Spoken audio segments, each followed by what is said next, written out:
Hello and welcome to the Voice of the Student that comes on your way every week. I am your host Kaddijatou.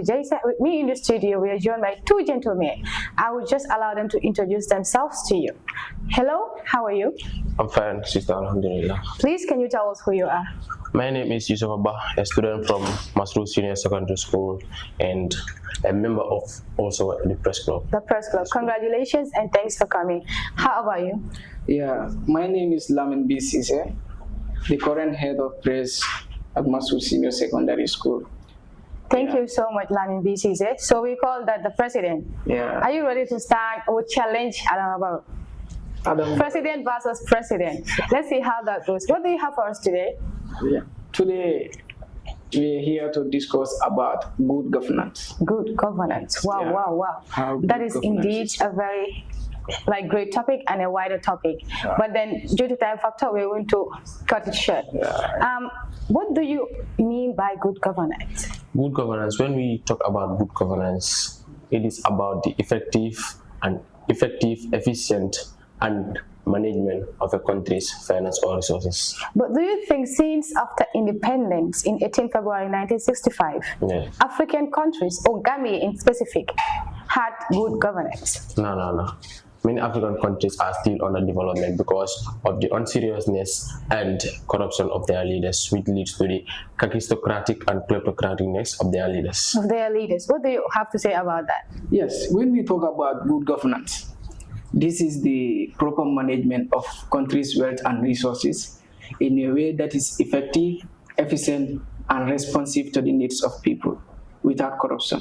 So when the government in the state is so corrupt that even the citizens are not showing that signs of taking part in the decision making of the state, then you can see that that is bad governance. That's bad government. So indeed. bad governance in other sense means the mismanagement of country's resources in a way that is not responsive to the needs of people.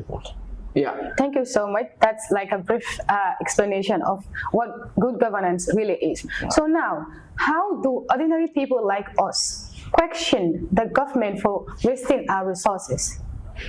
Again, can you please? Like ordinary people like you and I. Yes. How do we step in or ask the government how and where our money is used?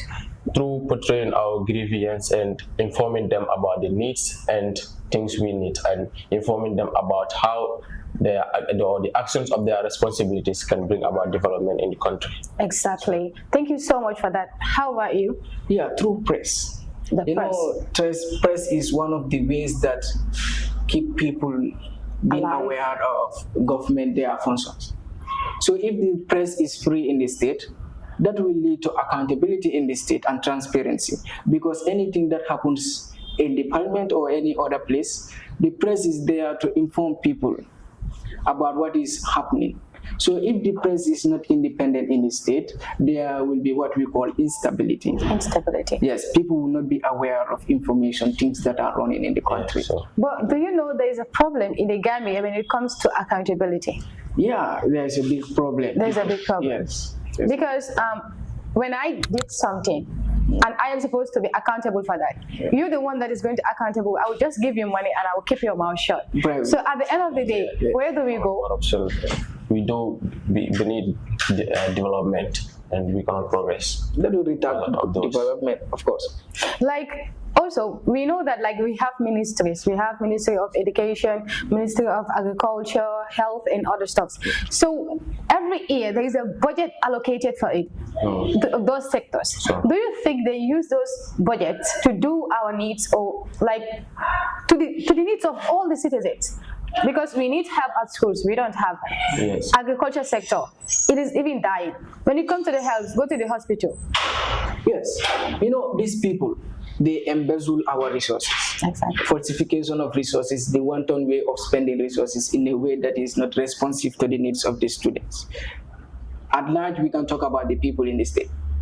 Also, when we talk about the way they spend money, bribery, when positions are given to you, the places that you were entrusted to run, and you spend the funds in a way that is not effective, then that will not lead to any development in the state. Exactly. Yes. So in that case, how can rule of law help us through this embezzlement and other stuff. Yeah, you know, rule of law calls for equality before the law, protection of human rights, and the likes. Exactly. Supremacy of the Yes. constitution So- above everyone in the state. Yes, if there is independent judiciary, rule of law could prevail in the state because independent judiciary will be there to ensure there is free and fair election in the state. That Exactly. makes citizens participate in the decision making of the Yes. state because Exactly. if the citizens show their willingness in taking part in the decision making of the state, that will through what we call And political it will apathy. also bring about accountability because Accountability. the doctrines of rule of law talks about supremacy of the law.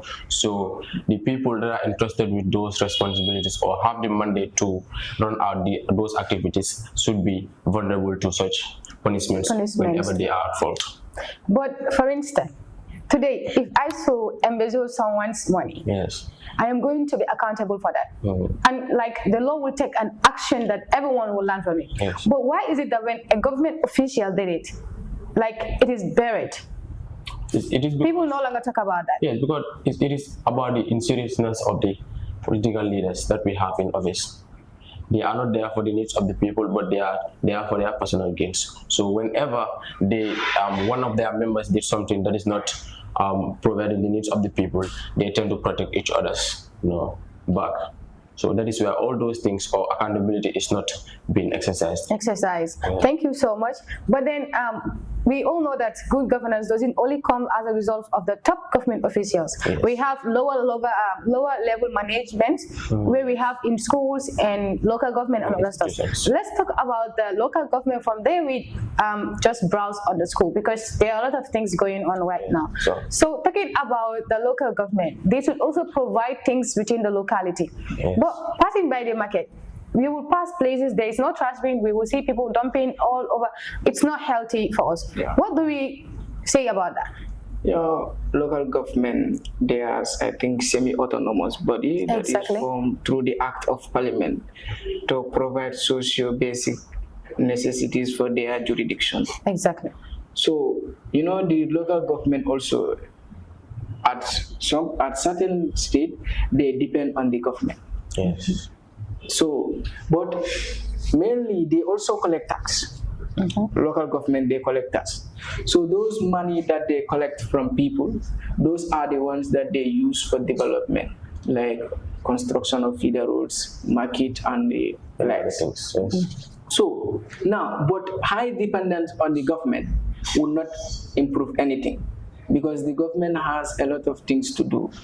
Now, if you depend on the government to do certain things for you, you will not get it done.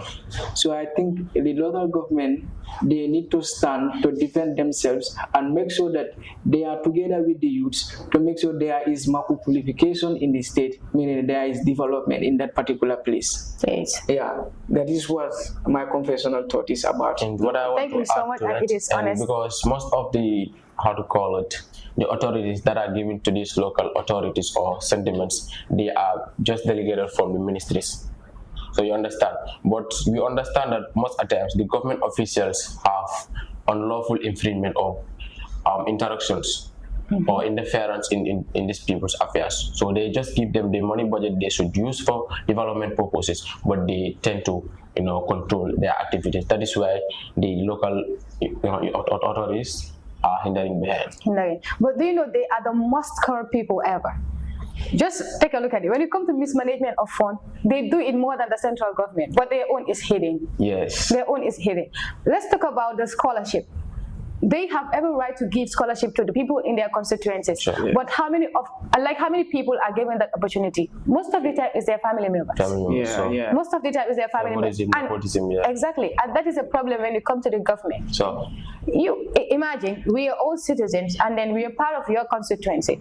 Those scholarships were supposed to, how many people in all union constituencies where I would have had a scholarship to go at the university and study? But then you're going to send in letters and you will continuously send letters, but still now no approval. But if someone in their family, there's something like even letters, you will succeed. So and that is a good symbol of a good leader.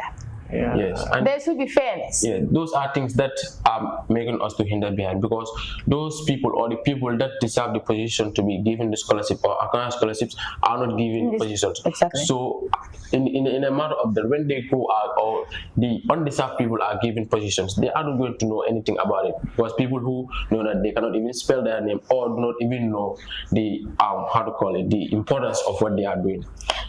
Most of them are leaders, but they don't know what leadership is about. Because leadership is not about you in charge, but it's about taking care of those in your charge. Exactly. For them, they think leadership is about power, fame, Personal gain. exactly, personal gain, selfishness, and all other stuff. But leadership, it's about passion. You should have passion for it. When you have passion for something, there is nothing you wouldn't sacrifice for it. But they don't have passion for it. They come there as a result of getting income, but they are not there for the needs of the people. So that is one of the problem we are facing right now: bad government and bad governance. And thank you guys for coming up with that topic. But before we conclude, do you have something else to say about this topic? Yes, I have something. Like with the leaders, they go for their own interests instead of the interests of the citizens. They don't stand as people; they stand as a person. What I mean about that, leaders, you understood.